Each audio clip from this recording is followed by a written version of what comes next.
Hey, and welcome back to Love Restore. I'm your favorite host, Marshaun Olaniyan. And listen, we are already on episode 3 of this season. Thank you so much for coming here. I'm super excited because we were talking about red flags, and we already talked about 2 areas of red flags, which is why and or are you missing the red flags? Like, what's actually happening with that? What's going on with the red flags? And then last week we talked about the high cost of staying too long in the relationship. And this week we are focusing on age. Okay, we're talking about, am I too old to find love? And this is overcoming the fear of starting over. As I talked about before, I have 3 areas to discuss here. So the first one is why age is not the barrier that you think it is. All right. The second thing is shifting from a scarcity mindset to an abundance mindset. And then we have some stories to share of real women who did not allow age to get in their way. Okay, so now let's talk about the first area, which is why age is not the barrier to love that you believe that it is. Well, one of the first things that comes to mind is love doesn't have an expiration date. Like, who told y'all that? Who told y'all that love has an expiration date? Society pushes that the idea that love is only for young people. But in reality, people are finding fulfilling relationships at all stages of their life. Love does not have an expiration date unless you are expired. Okay. And since you are here listening to this, you are not expired. Okay. So let's do that.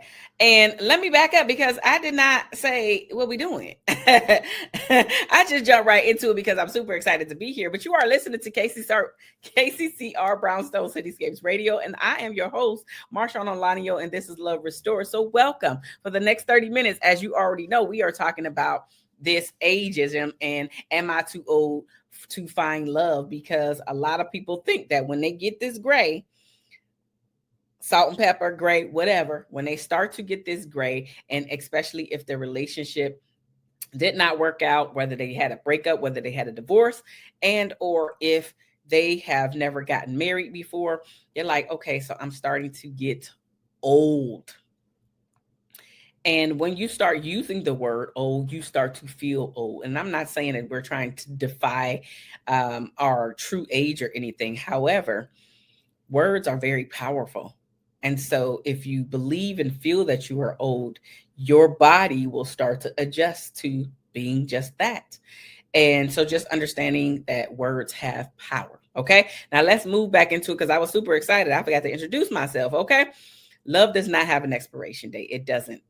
Don't let society fool you into believing that just because you are of a certain age that love will not and never will come your way.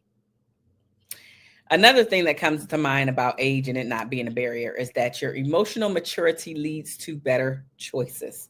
Like, isn't this the truth? When the younger you, if you think about yourself, the younger you made a lot of stupid choices trying to fit in, trying to be loved, trying to, be seen, be heard. When you are emotionally mature and feeling more stable, you make better choices, and you don't feel like you have to show up in those needy, uncertain, insecure ways like you once did. So with age comes wisdom. You now have a clearer understanding of what you need and even deserve in your relationships. A lot of times when we're younger, we have a tendency to accept all types of drama and just stuff for the sake of being a part of a relationship or being a part of something. As we start to mature, as we start to get this gray and or have a head full of gray, we understand that peace is priority. People, relationships come and go, although we want to be in a stable relationship. If it don't feel right, if I don't feel like this person is adding to my life, I have a tendency to let them go quickly. And I'm saying but I'm speaking for age, people with wisdom, people with this gray, the salt and pepper, the full head. At some point, we no longer tolerate the same, as we say, BS as we tolerated in our 20s and our 30s. At some point, the light bulb came on and we're like, I'm worth more. putting the time, energy, and effort into people that put time, energy, effort into me. I'm giving what they are giving me. And or I'm just not playing those games with people. You either want to be in my life and take up space and actually be here and let's build something together, or not. It's like, is that final, that shades of gray that we took on, seeing that the person is emotionally unavailable and we decide to stay or feel like he's gonna see my worth and he's gonna want to choose me. No, don't have time for that no more.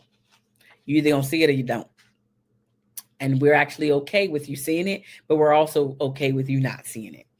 So your emotional maturity is going to lead you to better choices in partnerships, is going to lead you to better choices in the people that you hang around, is going to lead you to feel stronger about the choices that you're making in your life, over your life, in your child's life, et cetera, et cetera. So you don't feel like you're just going through the motions just because, and or because you want to feel seen, you want to, all of the things that come along with that. It's like, no, I already know who I am.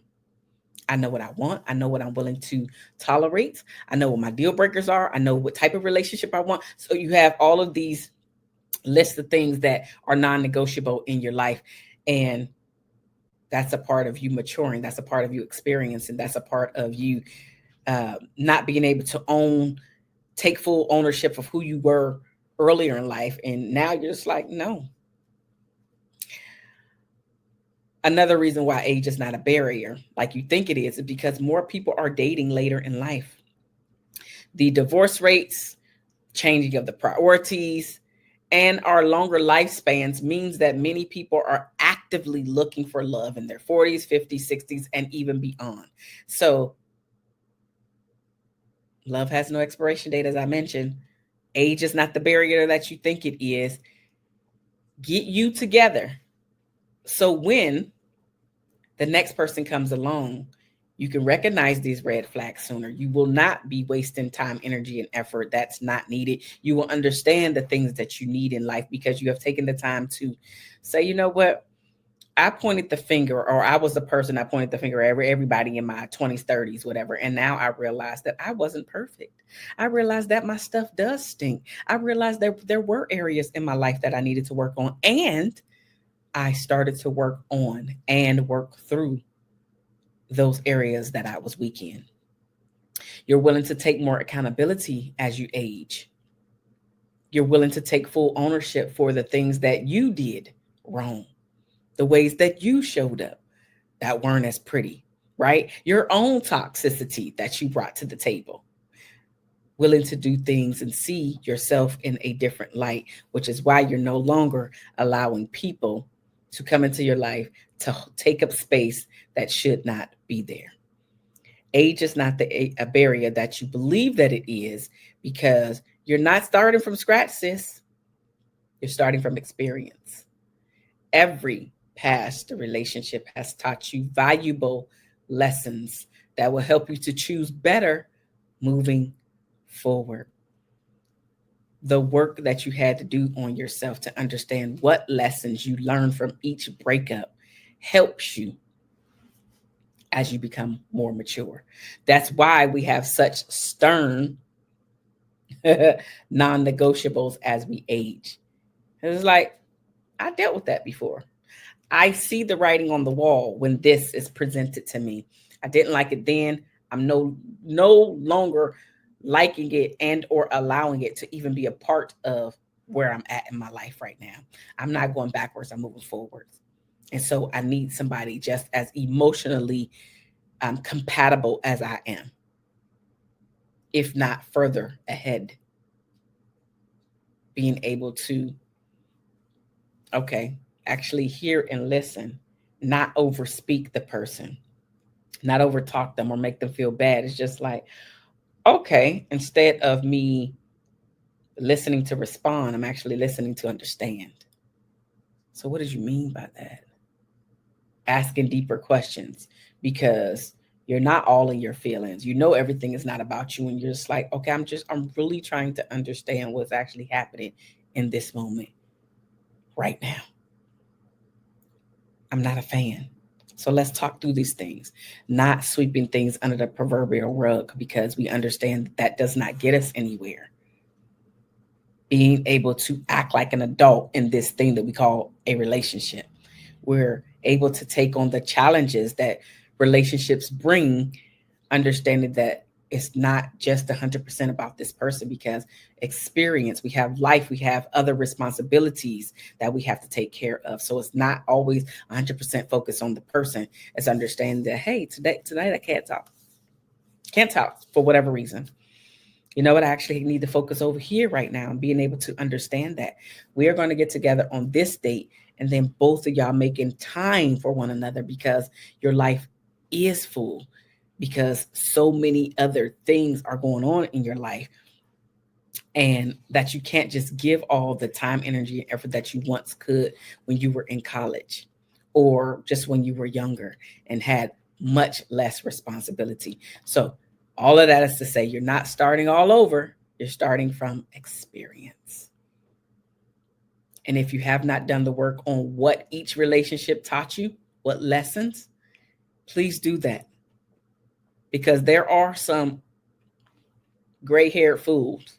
You don't want to be one of the gray-haired fools. You want to be one of the mature ones, to be able to have said conversations on the things that didn't go right, as well as the things that you did wrong, and not 100% pointing the finger at the other person. The other reason why age is not a barrier is because now we want quality over quantity. Maybe when you were younger, you were a part of the people that dated a lot of people. And as we age, it's like, I don't really want to date all them damn folks. I want a quality person, and I'm willing to, at least give somebody enough time to figure out if I even want to have a date with them. Is this person a fool or not? Do they seem like they're quality based off of, some of the things that I've heard them say, not just the performance, not just the person that they're showing up as, their representative in this moment, but I've watched, I've seen, I've heard a couple things that they have done. And I'm like, okay, now I can make an at least initial informed decision to even say, do I want to give any time into this person for a date? And if the answer is no, it's no. No means no, right? And being able to move forward and accept all of that. So we're not just looking for a whole bunch of people like we did in our younger years and dated based off of attraction and chemistry alone. Now it's deeper, and you have the power to date with more intention and more clarity. So I highly suggest that you lean into that. You're not just starting over. And who cares about the gray hair? If you don't like your gray hair, you can always hide it. Me, I don't care. That's why it's gray. I'm actually leaning into my gray. Anywho, ain't about me. Let's move forward. Okay. But you have to do what makes you feel good. So now we have to shift from a scarcity mindset to an abundance mindset when it comes to dating. Are you too old to find love? A scarcity mindset will tell you, yes, you are. It will keep you stuck. It will keep you thinking that there are no good men out there, right? It'll keep you thinking it's too late for me. All of this only reinforces your fears and limits your options. That's not what we're trying to do. That's not where we're trying to be at. You have to lean more into the abundance, meaning there are great men out there, and there are great men out there for me, right? Instead of saying it's too late, it's not too late for me. You know why? Because I'm still breathing. And if this is something that I want, you can get it.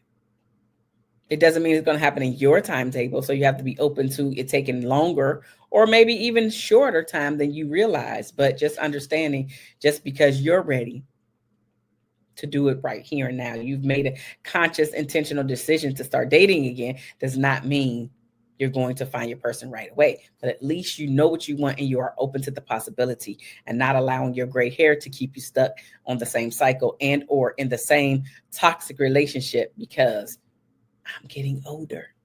Is anybody else going to want me? Another thing is abundance mindset opens doors. Believing that love is still possible for you. So believing that love is still possible for me, and that the right person is out there, helps you to approach dating with confidence and optimism. You've been through some breakups, you've been down the road, you have the experiences, you have even the battle wounds and scars, right? That's okay. That's okay. That's why you've taken the time to do the work. Ask yourself the tough questions so you can get down to the deeper answers, so you can feel like, well, love is still possible for me. And here's why. Have some examples for yourself. The right person is out there for me, right? Because you're becoming the right person. So your right person has to be out there for you. Being able to switch off of the scarcity and lean more into the abundance, as I mentioned earlier.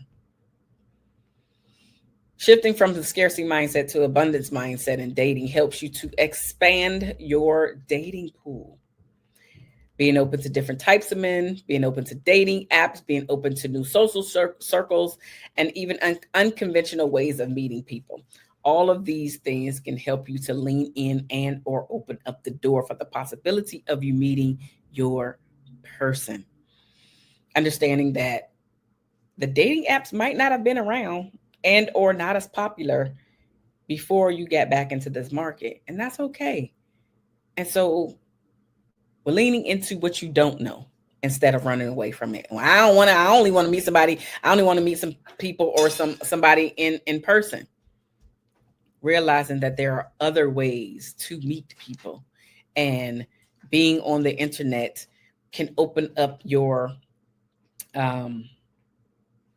box, if you will, of where you go, the places that you go all the time. You might even travel the same road to get those places. So just think about it. When you're driving to work, 9 times out of 10, you take the same route to work every single day, going and coming. Very rarely do you deviate unless you have something to do. When you do that, you have a tendency to run into and or see the same type of people every single time that you take that road, especially if you decide to stop at the grocery store. You're going to the same grocery store. You're stopping at the same lights. You're stopping at the same I said grocery store, gas station. You're stopping at the same places that you stop at all the time, right? And because you're doing that, you're not meeting and or opening up the door or the window for somebody else to come into.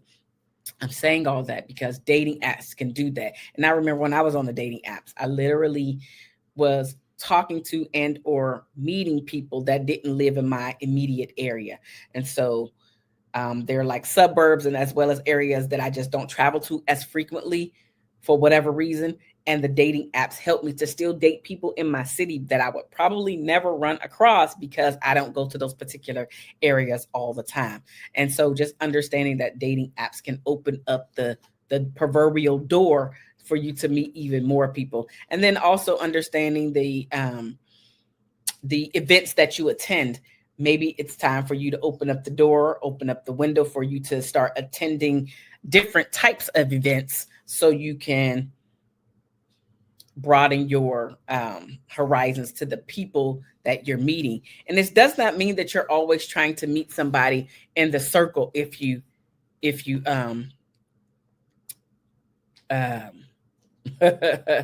you're going out in that moment. It doesn't mean that you're always trying to meet a potential partner, but it does mean that you're opening up the door for the possibility of you being seen and or meeting someone else. And so that's what I mean by making sure that you're not just shutting off the dating apps or going to different types of events and even different types of men. Maybe you have a type, right? Maybe there's a type of man that you consistently are drawn toward, and maybe it's time for you to open up and broaden your horizons for the physical look of the man that you're looking for, or not your core values, not adjusting to those, but just the physical, because a lot of times we have a type, and that physical will draw us to that person each and every time.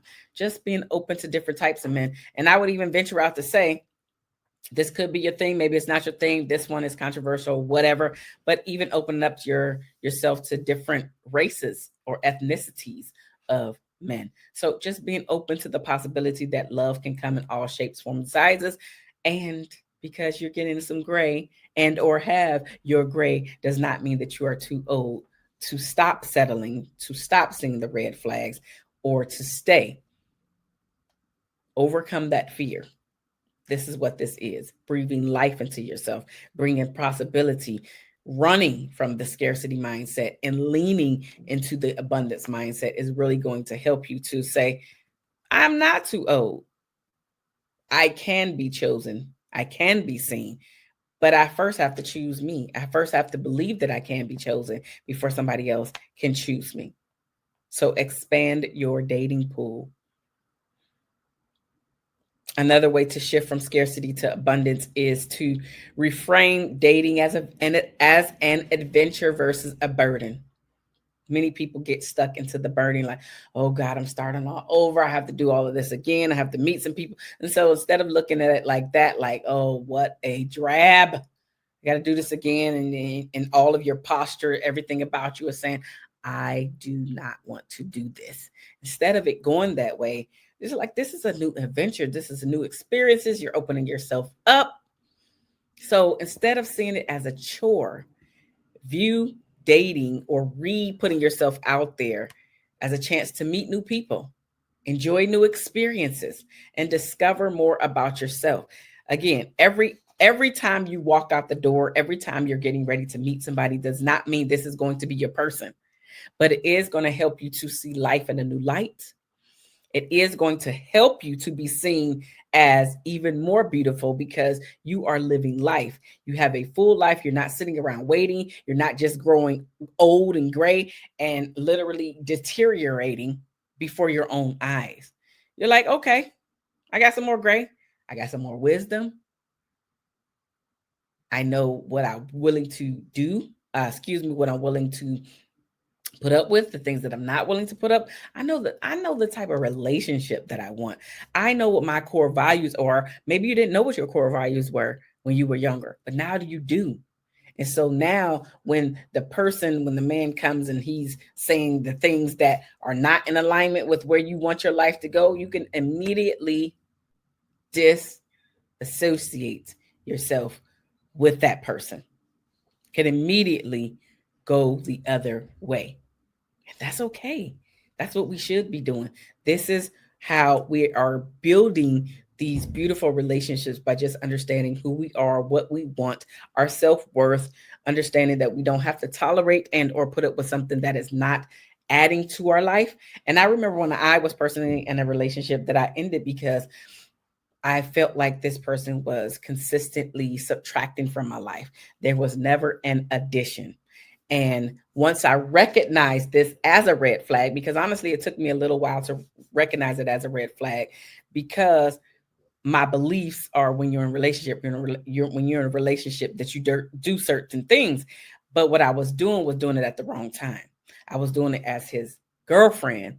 We were not husband and wife. So when we're a husband and wife team, that's something different. But as his girlfriend, it's like, okay, well, how are you bringing this same type of stuff to your own life? How are you getting these things instead of leaning on me, instead of thinking that I'm going to be there 100% of the time to do X, Y, and Z? It doesn't work like that. And so that was something that I had to recognize as a red flag early on and stop showing up as his wife when I was in fact his girlfriend. Right. And so this is where the wisdom comes into play. This is where the understanding, like, okay, been there, done that, seen these things before, didn't like it before. And so I'm not going to continuously go down this road, but not seeing it as a burden, not seeing this as a chore, just knowing that putting yourself out there does not mean that you're going to find your person right away. It just means that you open up the door for your person to find you sooner, because you are living a full life. And when you're living a full life, you become so attractive. You become so attractive because you're able to hold conversations about yourself, about the things that you like, about the things that you love, about the things that you're doing in your life, about the goals that you have, about the aspirations. All of these things help to attract the other person. And then you're out there doing those things, whether it's traveling, right? Maybe you're a gym rat, as they say. You're always at the gym because you want your physical to be better. But it's not just about your physical. It's about your physical. It's about your mental. It's about you feeling good. It's about you looking good. It's about the energy that it brings you. So it's not just about your physical. It's about a lot of other aspects in your life. Maybe you look good, but maybe you still have diabetes or something. And you're like, okay, well, I physically look good, but my internal is not matching up with my external. And so I want to do a little bit more. I want to take it a little bit further. So maybe you start to pick up and do other things, not just because of your physical, but just how all of these things make you feel. And when you're living a full life and when you're in tune with who you are, now you start to attract, and it does not matter your age. If you like the way that you look in any shape or size, other people will like the way that you look. The opposite sex will like the way that you look. But you have to own the way that you look. You have to like the way that you look before anybody else is going to lean into and honor and like the way that you look. Right? So now let's talk about love after divorce. Is it possible to get love after divorce? And I have to say yes. Yes, it is possible. I have a client that I have been working with off and on for a few years now, and she fits this particular mold. She had got a divorce. She met and married another guy, and all of the things that I'm talking about, just she was really scared. She was even scared, even though she had already left the previous relationship. She was just like, I don't know about this dating thing. Again, I'm just like super, I don't know.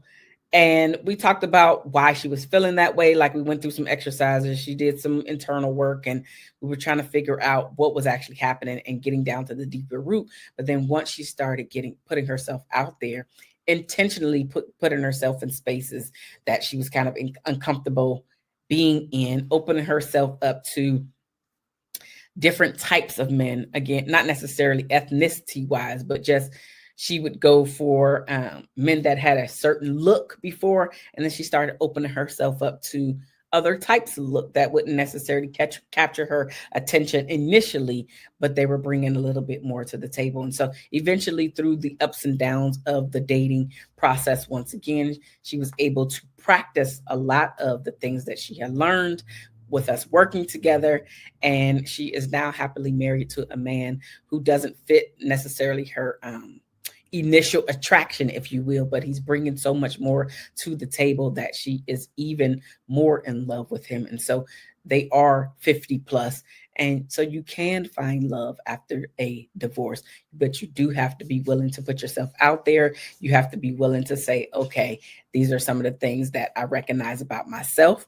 Why, what did I do? And in order for my previous relationship to end, it's not always about the other person. What was it that I was doing that made the relationship end up the way that it did, whether it was a breakup or divorce? It's just like, okay, taking full ownership, taking accountability, understanding that if there was a breakup or divorce, it absolutely could be another marriage, healthy. And you don't have to go through 2, 3, 4 marriages before the light bulb comes on. I remember watching this show is called The Later Daters on Netflix. And one of the ladies on there, I believe she was in her 60s or 70s, but I don't remember. And I'm pretty sure her name was Suzanne. But she was just full of energy, head full of white hair, a Caucasian lady. And she was dating this one guy, and he was kind of moving a little too fast for her because all of them were kind of trying to find love. And so she got kind of scared, but she couldn't stop thinking about this guy. So she went out on other dates with other men, but she couldn't stop thinking about this one guy that they had a really deep attraction. And they did a lot of things together. Like she was super, super active and still had a lot of life in her. And she was full of energy and she was moving around and she loved, if I'm not mistaken, it was the Bulldogs. But the point is, like, she was out there just living life and doing her thing. And she was highly successful, so she didn't necessarily need a man with money per se, like to take care of her. She was already still doing that, but she just wanted a compatibility partner. And long story short, they end up coming back together. and had a beautiful time. And she was just like, number one, once they got reconnected, he didn't let it go. He was like, what happened? Like, we had such a great time, and then all of a sudden, essentially, she kind of ghosted him. But it's because she was scared of it going so fast as well as so good, and she backed away. But she couldn't get him out of her head. She ended up reaching out to him. Like I said, he wouldn't let that go. He was like, "What happened?" And she ended up sharing it with him. But they decided to continue dating one another, and obviously, I don't know how theirs ended. But the point is, love in your 50s and your 60s is absolutely possible, but you have to be open to doing the work. You have to be open to knowing that it can work out, and not only for other people, but also work out for you. So age is a thing if you make it a thing. Understanding that because we're living longer, 40s, 50s, 60s are and beyond are still finding love, true love, living happily ever after. So with that being said, I am Marshaun Olaniyan. I love you guys, and there's nothing that you can do about it. This is Love Restore, and you are listening to KCCR Brownstone Cityscapes Radio. And I will see you on the next episode where we're taking an even deeper dive into releasing your fear of rejection. All right, I'll see you then. Bye-bye now.